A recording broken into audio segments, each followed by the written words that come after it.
તો સમાચારમાં આગળ વાત કરીએ આપણે રાજકોટની. તો રાજકોટમાં આજે એટલે કે 21 જૂને નીટ યુજી પરીક્ષાનું આયોજન કરવામાં આવ્યું છે. શહેરના 12 પરીક્ષા કેન્દ્રો ઉપર કુલ 5330 વિદ્યાર્થીઓ પરીક્ષા આપશે. પેપર લીકની અગાઉની ઘટનાને ધ્યાનમાં રાખીને આ વખતે ચુસ્ત સુરક્ષા અને દેખરેખની વ્યવસ્થા ગોઠવવામાં આવી છે. રાજકોટ ખાતે મેડિકલ પ્રવેશ માટેની જે નીટ યુજી પરીક્ષા આજે યોજાવાની છે અને ત્યારે શહેરના 12 પરીક્ષા કેન્દ્રો ઉપર કુલ 5330 વિદ્યાર્થીઓ પરીક્ષા આપશે. અગાઉ 3 મેના રોજ યોજાયેલી પરીક્ષાના પેપર લીક બાદ એ સમગ્ર મામલા અને આ વખતે પરીક્ષા પ્રક્રિયાને સંપૂર્ણ સુરક્ષિત બનાવવા માટે વિશેષ વ્યવસ્થા કરવામાં આવી છે. પ્રશ્નપત્રો ડિજિટલ લોક સિસ્ટમ હેઠળ હવાઈ માર્ગે લાવવામાં આવશે અને સીઆઈએસએફના જવાનોની સુરક્ષા વચ્ચે પરીક્ષા કેન્દ્રો સુધી પહોંચાડવામાં આવશે. પરીક્ષા કેન્દ્રો પર સીઆઈએસએફના જવાનો સાથે સ્થાનિક પોલીસ પણ સ્ટેન્ડ બાય રહેશે. તો જણાવી દઈએ આજે સમગ્ર દેશભરમાં આજે નીટ યુજીની રી એક્ઝામ યોજાઈ છે અને એના વચ્ચે આજે તમામ પ્રકારની જે તૈયારીઓ ચાલી રહી છે આ વખતે ફરીથી એ પ્રકારની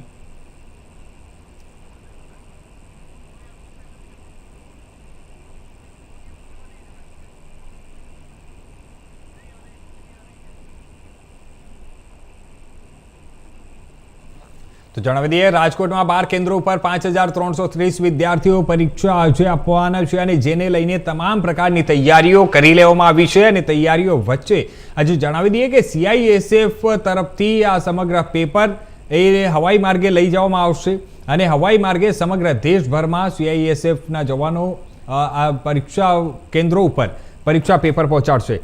જણાવી દઈએ કે અગાઉ જે હિસાબે નીટ યુજીની પરીક્ષા પેપરો જે લીક થવાનો સમગ્ર મામલો હતો તે મામલા ધ્યાનમાં રાખીને આ વખતે ચુસ્ત બંદોબસ્ત વચ્ચે અને તમામ પ્રકારની સુરક્ષાની તૈયારીઓ કરી લેવામાં આવી છે. ખાસ આજે જે ફરીથી પરીક્ષા યોજાઈ રહી છે તે પરીક્ષાઓમાં આ વખતે કોઈ પણ અનિયમિતતા ન આવે અને કોઈ પણ ગડબડી ન થાય તેના માટે ખાસ પ્રકારની વ્યવસ્થા કરવામાં આવી છે અને સરકાર તથા તંત્ર તરફથી આ તમામ તૈયારીઓ કરી લેવામાં આવી છે. આજે 12 કેન્દ્રો પર રાજકોટમાં 5330 વિદ્યાર્થીઓ પરીક્ષા આપશે. તો આ સમાચાર પર વધુ વિગતવાર વાત કરવા માટે અમારી સાથે જોડાઈ ગયા છે અમારા સંવાદદાતા પ્રતિક લીંબાણી રાજકોટથી. પ્રતિક, આપણે વાત કરીએ તો નીટ યુજી એક્ઝામ જે પેપર લીકની સમગ્ર ઘટના બની હતી અને એના પછી સમગ્ર દેશભરના વિદ્યાર્થીઓમાં ક્યાંક ને ક્યાંક રોષ ફાટી નીકળ્યો હતો અને એના પછી ફરીથી હવે આજે જ્યારે રી એક્ઝામ યોજાઈ રહ્યું છે તેને લઈને રાજકોટમાં કેવા પ્રકારની તૈયારીઓ અત્યાર સુધી કરી લેવામાં આવી છે? વાત કરવામાં આવે તો માટે જે મહત્વની એક્ઝામ માનવામાં આવે છે આ તે ક્યાંક જે નેટ યુજી એક્ઝામ છે તે બહુ મહત્વની હોય છે વિદ્યાર્થીઓ માટે, કારણ કે મેડિકલ ફિલ્ડમાં પ્રવેશ કરવા માટે આ એક્ઝામ છે તેને પાર કરવાની હોય છે, ક્રેક કરવાની હોય છે. ત્યારે ગત મહિનામાં જે આ નેટ યુજીની જે એક્ઝામ લેવાઈ હતી તેનું ક્યાંક પેપર લીકના જે સમાચાર આવ્યા હતા ત્યારે સમગ્ર દેશના જે કહેવાય વિદ્યાર્થીઓમાં એક કહેવાય ચિંતાનું મોજું ફરી વળ્યું હતું, સાથે હોબાળો પણ વિદ્યાર્થીઓ દ્વારા મચાવવામાં આવ્યો હતો. વિપક્ષે પણ ઘણા સરકાર પર આક્ષેપ કર્યા હતા.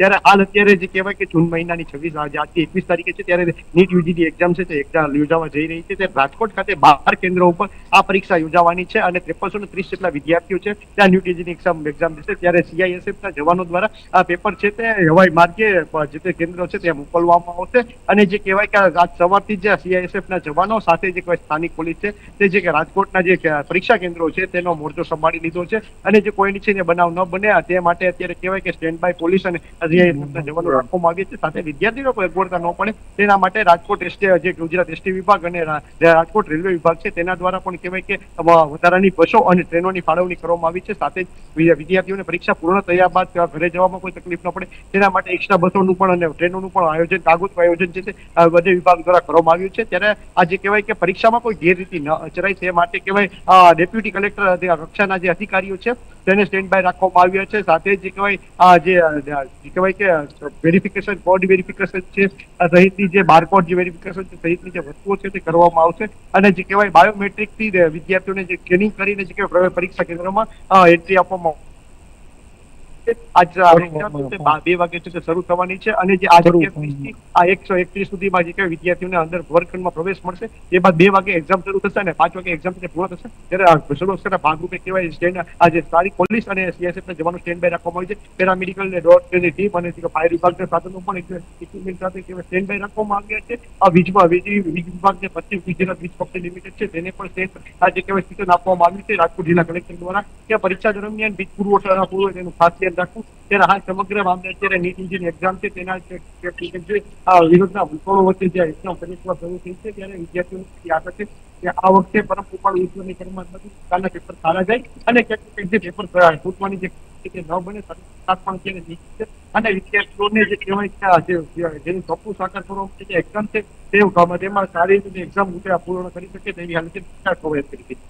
જી પ્રતિક, જે હિસાબે આપે જણાવ્યું કે તંત્ર તરફથી તો સંપૂર્ણપણે આ વખતે તૈયારીઓ કરી લેવામાં આવી છે. હવે આપણે એક તરફ વાત કરીએ વિદ્યાર્થીઓની. વિદ્યાર્થીઓ જ્યારે એક જ મહિનામાં બીજી વાર ફરીથી નીટ યુજીની એક્ઝામ, આટલું ટફ એક્ઝામ એક તો હોય છે અને તેને લઈને વિદ્યાર્થીઓની આપણે વાત કરીએ તો વિદ્યાર્થીઓ ઉપર કેટલું પ્રેશર હશે આ વખતે? કારણ કે જ્યારે એક તરફ પેપર એ લોકોએ આપ્યો હતો અને એના પછી એ પેપર લીક થવાની જે સમગ્ર મામલો સામે આવ્યો હતો અને આ વખતે ફરીથી હવે જે આજે એક્ઝામ યોજાયો છે, માફ કરજો, જે એક્ઝામ યોજાઈ હતી અને એનું પેપર લીક થયો એના વાંચવાનું હતું અને એના પછી ફરીથી હવે જ્યારે આજે એક્ઝામ યોજાઈ રહી છે તો વિદ્યાર્થીઓ ઉપર કેટલું પ્રેશર હોઈ શકે છે?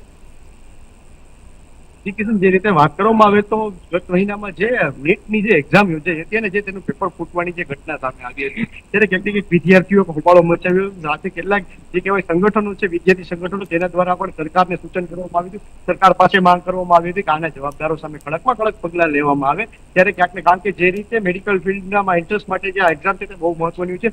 વિદ્યાર્થીઓ દ્વારા જે કહેવાય કે આના માટે ઊંધે માથે પડીને જે મહેનત કરી હોય છે, વર્ષ દરમિયાન આટલા વર્ષ સુધી જે મહેનત કરી હોય છે તેનું પરિણામ આજે કહેવાય કે તેને પેપરમાં ઉતારવાનું હોય છે, તેનું જે ફળ છે તે પેપરમાં ઉતારવાનું પણ ક્યાંક ફળ મળે તે પહેલા જ ત્યાં જે પેપર ફૂટી જતા હોય છે ત્યારે વિદ્યાર્થીઓમાં ચિંતાનો વિષય થતો હોય છે. વાલીઓમાં પણ એક ચિંતાનું મોજું ફરી વળતું હોય છે કારણ કે તેના સંતાનો દ્વારા જે રીતે તૈયારીઓ કરવામાં આવતી છે તે તૈયારી માટે ક્યાંક સારી પરિવર્તન.